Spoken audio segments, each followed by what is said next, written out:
bayar parkir, ya kan, bayar tol, itu terlarang atau tidak? Enggak ya, itu enggak, bukan perkara yang dilarang, itu boleh, tidak masalah. Kemudian, nih masalah nih, jangan kaget. Ditempatkan di bank syariah. Ditempatkan di bank syariah.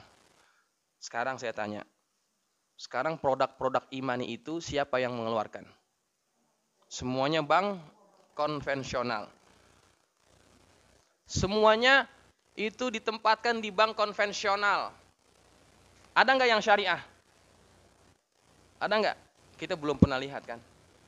Nah, kenapa? Karena ditempatkan pada bank konvensional. Yang bank konvensional itu sudah ada fatwanya. Mereka mengamalkan riba. Jadi bagaimana? Bisa nggak? Boleh nggak kita pakai? Dalam keadaan seperti itu, kita dibenarkan menggunakannya. Ada satu kaidah dalam kaidah fikih, al-hajatu tanzilu manzilatad darurati. Itu kaidahnya. Al-hajatu tanzilu manzilatad darurati. Al-hajah, apa artinya al-hajah? Keperluan. Tanzilu, bisa menempati manzilatad darurah, posisi darurat. Ya. Kalau darurat itu kan yang larang bisa boleh nggak? Boleh nggak kalau dalam keadaan darurat? Boleh ya? Apa kaedahnya? Ad-daruratu tubihul mahzurat. Itu kaedahnya. Keadaan darurat itu bisa menghalalkan yang dilarang. Makan babi haram nggak? Kalau dari dalam keadaan darurat boleh nggak? Boleh. Makan bangkai haram nggak? Kalau dalam keadaan darurat boleh nggak? Boleh. Betul ya? Betul, pintu-pintu ibu-ibunya nih. Enak ngajarinnya. Kalau dalam keadaan darurat, yang haram jadi halal. Kenapa? Karena menyangkut nyawa. Tadi kan kita ceritakan, nyawa itu mahal, ya kan? Maka perlu dijaga.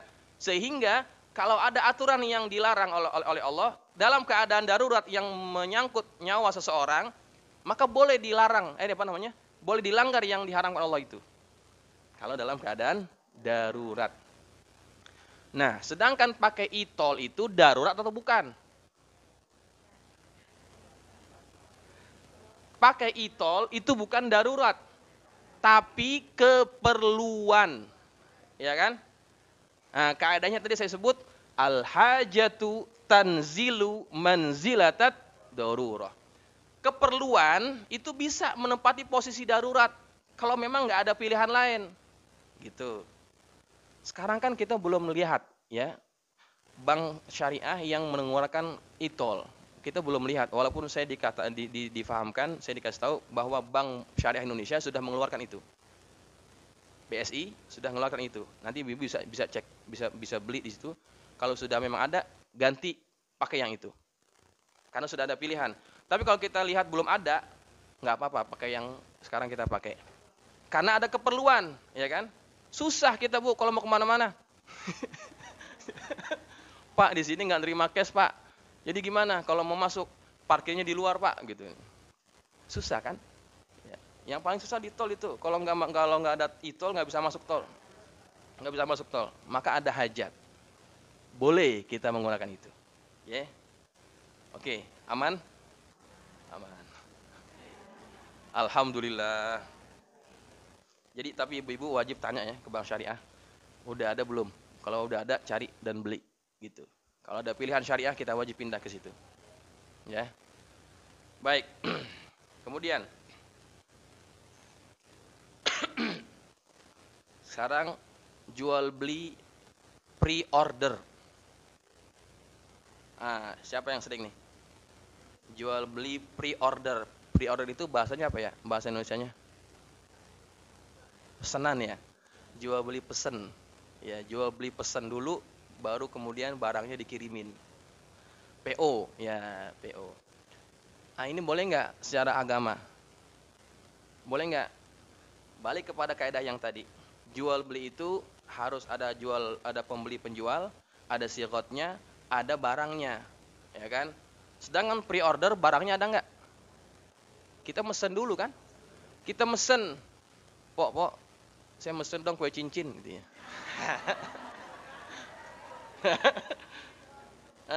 Ada tukang kue cincin tuh yang enak tuh yang suka makan tuh di Rasa Mala. Ada ngaji nggak orangnya? Nggak ngaji ya. Nah, kue cincin itu kan pesenan, ya kan? Duitnya kita kasih duluan kan? Ya, kita kasih duluan, barangnya nggak ada. Boleh nggak kayak begitu? Nah, jual beli seperti itu dikecualikan. Namanya akadnya itu akad salam. Ya. Akadnya akad salam, ya. Nah, kalau akad salam ini harus jelas. Man aslafa fi syai'in fa fi kailin ma'lum wa waznin ma'lum ila ajalin ma'lum. Barang siapa yang melakukan salaf ataupun jual beli salam ini, jual beli orderan, jual beli pesanan, ya, hendaklah ia melakukannya dengan takaran yang jelas, timbangan yang jelas, dan waktunya juga diketahui. Harus jelas. Saya mau pesan kue cincin, kue cincinnya 50 gitu. Hari apa? Besok ya. Tuh, jelas. Harus jelas, ya. Nah, itu dibolehkan jual beli pesen, ya, ataupun pre-order bahasa kerennya. Ya. Ya, itu tidak ada masalah. Aman nggak? Aman. 3. Oke, sekarang yang berikutnya. Nah, ini hati nih. Asuransi syariah dan konvensional. Siapa yang pakai asuransi konvensional? Ada nggak? Ataupun syariah. Syariah mungkin ada yang pakai ya. Nanti BPJS habis ini. Asuransi syariah dan konvensional. Jadi ada parameter, ada alat ukur bahwa asuransi itu sesuai syariah ataupun tidak. Ya. Yang pertama, kaedah yang berlaku pada asuransi konvensional adalah transfer of risk atau jual beli resiko. Jual beli resiko. Ya. Jadi maksudnya apa itu? Kalau kita ikut asuransi konvensional, kita bayar premi. Premi itu ibarat kata jualannya orang asuransi. Ya. Kalau kita sudah kasih duit premi itu, ia menjadi milik siapa? Milik asuransi.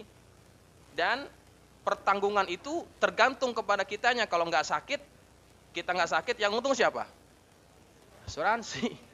Makanya kalau kita ingin nggak rugi, kita bikin sakit-sakitan aja itu. Biar nggak rugi. Tapi kalau kita sakit-sakitan mulu, yang rugi siapa? Asuransi. Ya kan? Nah, di situ ada terjadi satu transaksi yang tidak sesuai syariah. Dia jual beli resiko. Itu sesuatu yang tidak jelas. Sedangkan dalam asuransi syariah, transaksi yang terjadi adalah tabarru' atau hibah. Tabarru' atau hibah. Maksudnya gimana tuh? Jadi kita kan bayar premi nih setiap bulan ataupun setiap tahun lah. Kita kasih duitnya. Duit itu dijadikan sebagai dana tabarru'. Dikumpulin dari semua nasabah asuransinya. Jadi dana tabarru'. Dana kebajikan. Ya, dikumpulin. Nanti kalau ada yang sakit, dikasih kepada yang sakit gitu. Ya. Nah, dana itu dianggap sebagai dana yang sesuai syariah. Ya. Karena dianggap akadnya adalah akad yang sesuai syariah, akad tabarruk gitu. Contohnya beginilah, di musola kita nih, kita buat misalkan namanya dana khairat gitu ya. Dana kebaikan, kebajikan. Kita kumpulin setiap bulan. Ya berapa? Misalnya satu orang 20.000, dikumpulin duitnya. Nanti duitnya buat apa? buat kasih orang yang sakit di antara jamaah. Boleh nggak kayak begitu? Boleh nggak? Boleh. Yang ngasih dapat pahala nggak? Dapat. Karena dia akadnya tabarruk. Dapat pahala apa? Pahala nolongin orang, begitu. Nah, akad syariah, asuransi syariah itu menggunakan akad tabarruk. Maka ini boleh. Kalau konvensional tidak. Nah, berikutnya yang menyebabkan asuransi konvensional itu tidak sesuai syariah adalah karena dana daripada nasabah ditempatkan di bank-bank konvensional. Ditempatkan di deposito bank konvensional. Tuh kalau asuransi konvensional. Jadinya haram. Tapi kalau asuransi syariah, karena ada dewan pengawasnya, dana yang dikumpulkan oleh nasabah itu dikumpulkan di bank syariah. Begitu. Dan digunakan sesuai syariah. Jadi kalau kita ingin memilih asuransi, pilihlah yang syariah. Sekarang sudah banyak yang syariah. Ya, kita bisa memilih dan kita bisa menilai-nilai mana asuransi yang bagus, yang jujur ya. Karena banyak perusahaan asuransi itu yang hanya mau ngambil duit kita, tapi giliran kita perlu, susahnya bukan main. Nah, itu harus dipelajari. Ya, jangan sampai kita rugi. Itu asuransi syariah dan konvensional. Sekarang ibu-ibu nih kena nih. BPJS Kesehatan. BPJS Kesehatan. Bagaimana hukumnya? BPJS Kesehatan itu sudah ada fatwanya oleh MUI. BPJS Kesehatan itu skemanya sama seperti skema bank asuransi konvensional. Sama. Skemanya sama dengan asuransi konvensional. Maka secara hukum BPJS syariah, BPJS Kesehatan itu tidak sesuai syariah.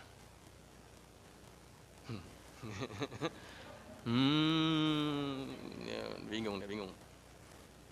Dan dana daripada masyarakat itu juga ditempatkan di mana? Di bank konvensional ataupun obligasi yang berbasis pinjaman berbunga. Jadi duit kita itu dipinjamin lagi ke orang, ada bunganya. Nah, itu jadi haram. Ustaz, gimana saya kalau nggak punya BPJS nanti nggak bisa ngapa-ngapain, gitu ya? Nah, jadi kalau memang misalkan undang-undang itu menyusahkan kita, kalau kita tidak punya BPJS Kesehatan, maka itu masuk dalam kondisi darurat. Ya, nggak apa-apa. Kecuali kalau misalkan ada pilihan lain, ya, ada pilihan, misalkan pemerintah nggak terlalu mewajibkan, betul nggak?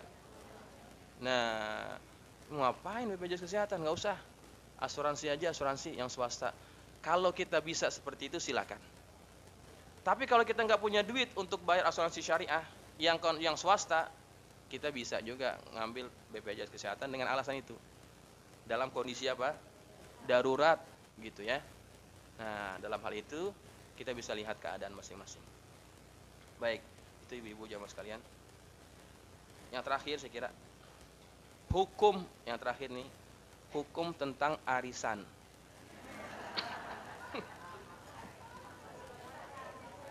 Nah, biar lengkap, kata orang Betawi, biar berkelima gitu. Hukum arisan. Ibu-ibu tahu nggak arisan itu hukumnya apa? Arisan itu, definisi arisan menurut Kamus Besar Bahasa Indonesia adalah kegiatan mengumpulkan uang atau barang yang bernilai sama oleh beberapa orang, kemudian diundi di antara mereka untuk menentukan siapa yang memperolehinya. Itu definisi daripada Kamus Besar Bahasa Indonesia. Baik, sekarang kita bahas. Arisan itu akadnya apa? Oh enggak? Hah? Enggak tahu ya? Arisan itu akadnya adalah simpan pinjam atau utang piutang. Betul nggak? Kita ngumpulin duit nih, ngumpulin duit. Kita kocok, yang keluar siapa? Ibu Anu. Tentunya. Kasih duitnya ke dia. Berarti ibu ini minjem duit siapa? Ah, itu yang orang nggak paham itu. Arisan itu akadnya adalah simpan pinjam ataupun utang piutang. Yang dapat duluan jangan merasa enak, lu lagi ngutang sebetulnya. Ya, wajib ngembaliin. Ya, dapat 10 juta. Wah, enak nih. Poya-poya, dibeliin apa aja. Bulan besok nggak bisa bayar. Nah, dosa dia itu. Karena dia berhutang sebetulnya. Dan orang berhutang wajib ngembaliin gitu. Ya, jadi ibu-ibu kalau arisan bayar ya. Arisan apaan aja, duit ataupun barang itu ya. Jadi kalau ada waktunya untuk bayar, bayar, jangan pakai alasan aja. Dosa itu. Nah, kemudian satu lagi. Namanya pinjaman itu nggak boleh ada namanya manfaat. Ya. Kalau yang namanya pinjam meminjam itu nggak boleh ada manfaat yang didapat dari orang yang meminjam. Hadisnya, kullu qardin jarra manfaatan fahuwa riba. Itu hadisnya. Kullu qardin, setiap pinjaman yang ada manfaatnya, maka itu masuk kategori riba. Ya. Ini kan sering begini nih. Yang dapat arisan, ketempatan di rumahnya, dia wajib kasih makan. Ya enggak? Nah, duit makannya itu dari mana? Ayo, dari mana? Hah? Dari konsumsi apa dari duit arisan? Konsumsi dari mana konsumsi? Nambahin. Oh, nambahin. Saya kira orang yang dapat arisan, jadi dia juga wajib sediain konsumsi dari hasil duit arisannya. Betul nggak? Gitu kan? Betul nggak kayak gitu? Oke, kita bahas. Kalau memang duit arisan itu yang dia dapat, dia juga pergunakan untuk konsumsi. Disyaratkan di awal. Yang dapat nanti makan-makan ya. Nah, itu namanya disyaratkan di awal. Dia kan dapat pinjaman tuh, namanya kan pinjaman. Bukan arisan, itu pinjaman sebetulnya. Kita minjemin dia duit, kemudian kita minta dikasih makan. Itu namanya ada manfaat dari pinjaman yang kita berikan. Itu namanya riba. Tuh. Oh, Mbak. Tapi kalau duit makan-makan itu lain. Misalkan ada duit kasnya. Ya, setiap kali arisan satu orang 10.000 contohnya buat makan-makan, itu nggak ada masalah. Yang penting hasil arisannya itu utuh dan nggak ada disyaratkan di awal harus buat makan-makan gitu. Yang dapat makan-makan itu namanya mengambil manfaat daripada pinjaman, itu namanya riba. Ya, kullu qardin jarra manfaatan fahuwa riba. Setiap pinjaman yang ada manfaatnya itu riba. Ya. Baik, ibu-ibu, itu hukum tentang arisan. Jadi kalau kita selama ini agak kurang benar, dibenerin, ya. Biar jangan salah, ya. Jangan salah. Dan kalau dapat arisan, cepat-cepat bayar. Ya. Baik, ibu-ibu yang dirahmati Allah, saya kira materinya cukup ya sampai sini. Berkaitan dengan muamalah kita. Ya, sampai jam berapa? Udah habis ya? Ada lagi? Kalau ada yang mau bertanya silakan. Kalau enggak saya tambahkan sedikit. Kalau kita bisa dapat BPJS yang gratis, itu lebih baik. Artinya kita enggak keluar duit.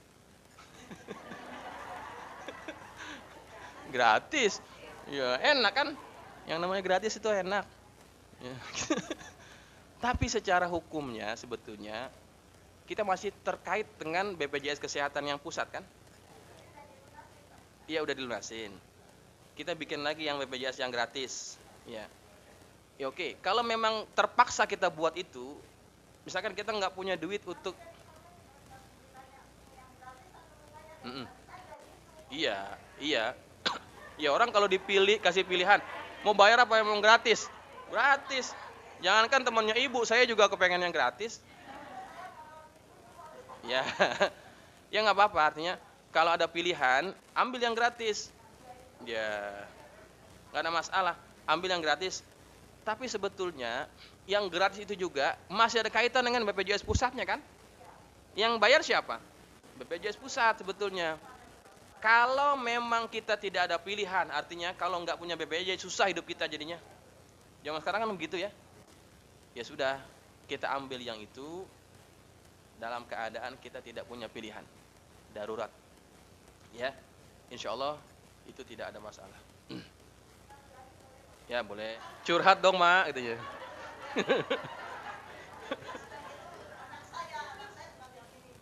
Ibu siapa namanya? Ibu siapa namanya? Apa? Ita. Ibu Ita berat badannya berapa?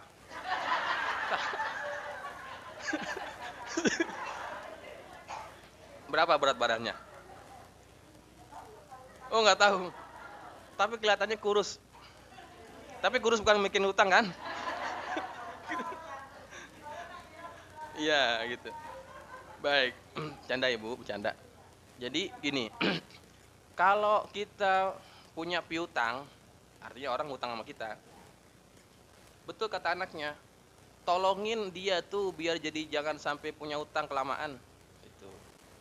Tolongin, tagihin. Sebab kalau dia nggak bayar, yang susah dia tuh nanti di akhirat. Betul nggak? Artinya kalau kita nagih itu bukan semata-mata itu ngambil hak kita, tapi nolongin dia juga. Gitu. Kadang-kadang orang ngutang ini dia kadang-kadang lupa, ada yang begitu kan? Ada yang pura-pura lupa. Nah, yang pura-pura lupa ini wajib diingetin juga, ya. Dia jalan-jalan kemana-mana, posting di Facebook, utangnya belum bayar. Kita yang lihat Facebooknya sakit hati nggak? Jalan-jalan kemana-mana, utang belum bayar. Wah, kita makin sakit hati, makin kurus aja kita. Ya. Jadi jadi nggak apa-apa ibu, kalau ada orang utang sama kita, tagih utangnya. Ya tagihnya baik-baik ya. Kalau dia nggak mau bayar juga, ya sudahlah. Ya itu urusan dia. Tapi hati-hati ibu, kalau orang itu punya utang, jangan anggap remeh hutang. Nabi itu nggak pernah mau sholatkan orang kalau dia punya utang.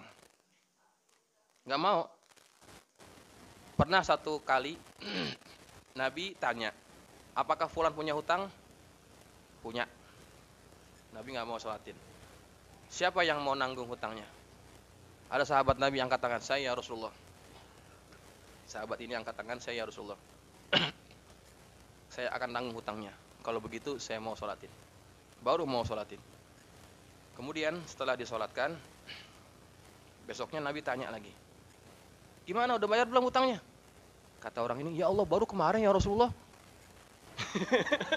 Udah ditagih suruh bayar aja. Ya, cepet bayarin, cepet bayarin. Besok ketemu lagi, ditanya lagi, gimana udah bayar belum? Sudah ya Rasulullah. Nah sekarang baru sejuk kulitnya. Kulitnya siapa? Kulit orang yang berada dalam kubur. Kenapa? Karena dalam keadaan hutang itu dalam keadaan tersiksa dia. Sekarang baru sejuk kulitnya. Jadi jangan anggap remeh hutang. Kalau kita punya duit bayar buruan. Kalau kebetulan kita mati duluan gimana? Ya, utangnya kita nggak tahu, anak kita nggak tahu. Kita mati dalam membawa hutang. Waduh, hati-hati. Makanya juga Nabi kita Allah Subhanahu Wa Taala pun itu namanya mengatakan dalam Quran, kalau kita berhutang itu kita disuruh tulis, ya. Idza tadayantum bidainin faktubuh. Kalau kita berhutang tulis. Kenapa suruh tulis?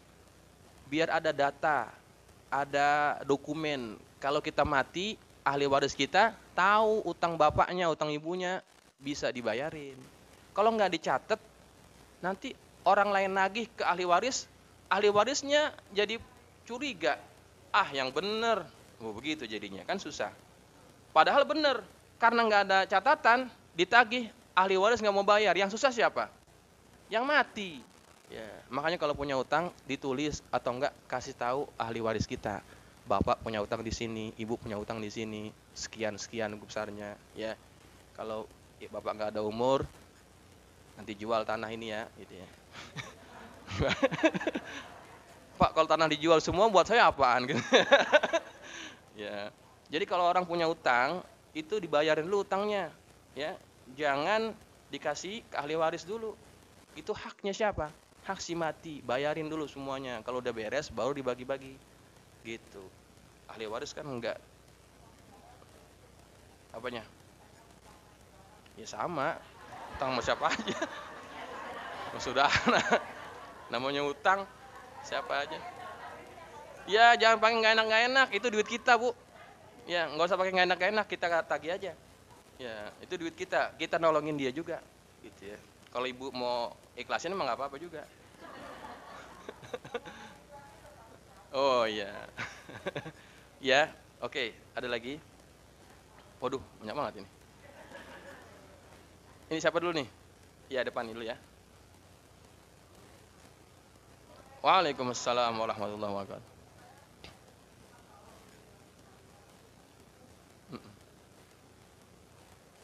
Iya.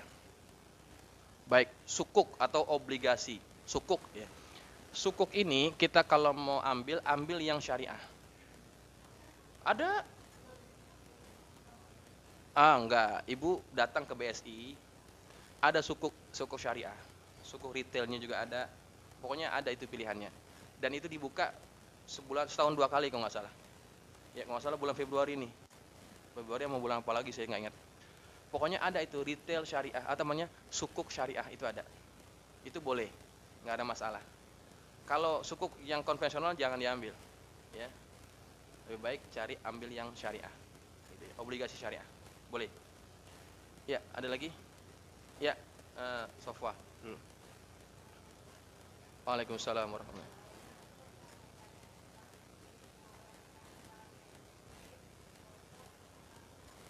Baik.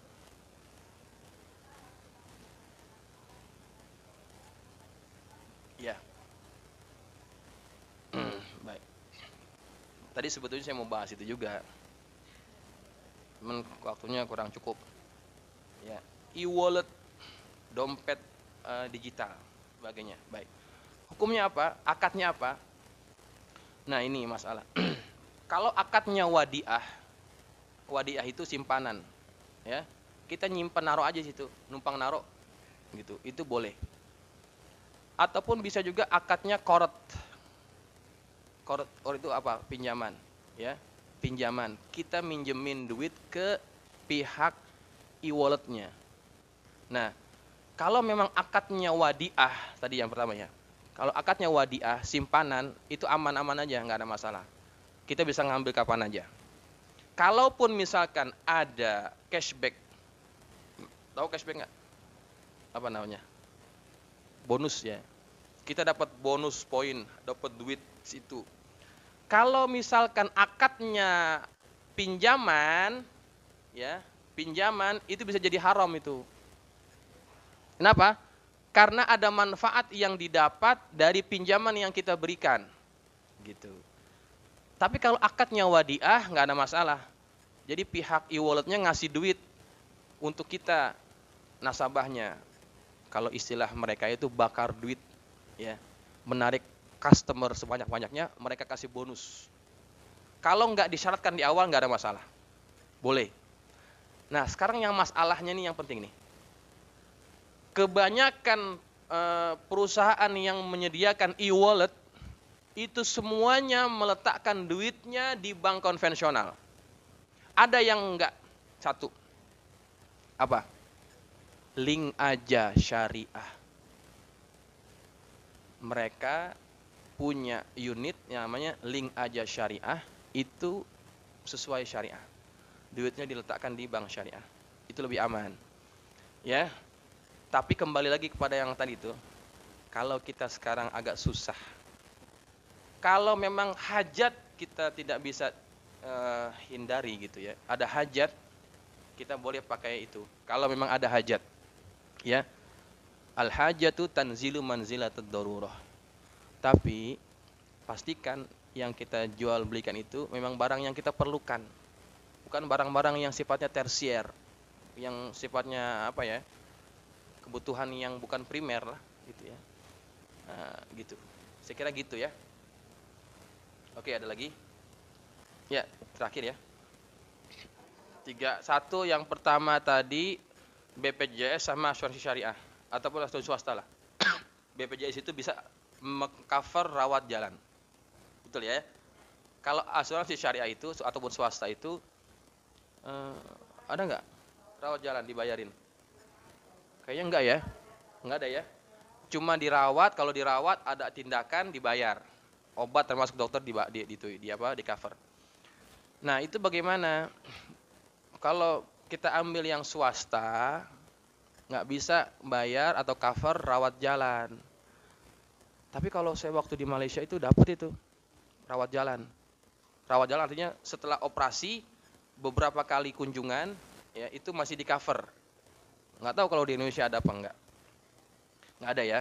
Nah, kalau misalkan kita nggak ada pilihan itu, kita nggak punya duit untuk bayar. Tapi kita pengen dirawat, pengen disembuhkan gitu ya. Boleh nggak?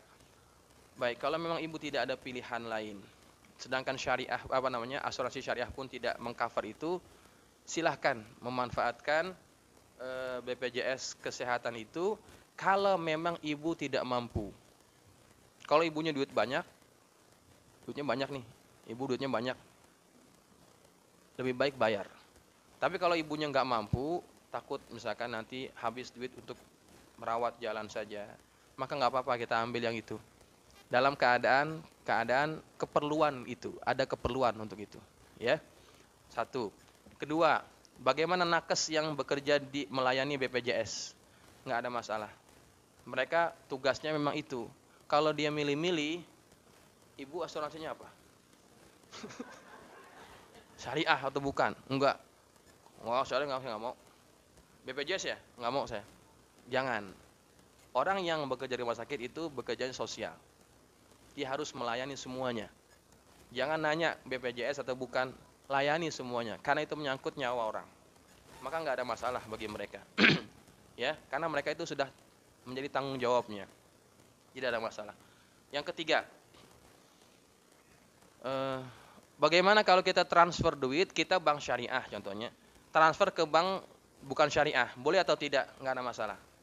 Ya, orang itu pakai bank bukan syariah, kita syariah, kita transfer ke dia, nggak ada masalah, nggak ada kaitan itu. Ya, yang penting kitanya, gitu ya. Baik, saya kira begitu. Cukup ya, sudah jam 10. Mudah-mudahan apa yang kita pelajari bermanfaat, bisa memperbaiki muamalah kita dalam kehidupan seharian kita. Wallahu a'lam bishawab wa ilaihil marji'u wal ma'ab. Al-Fatihah. Bismillahirrahmanirrahim. Iya, kenapa?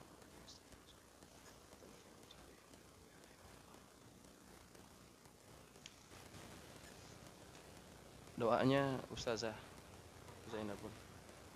Ya udah, Ustazah Zainabun.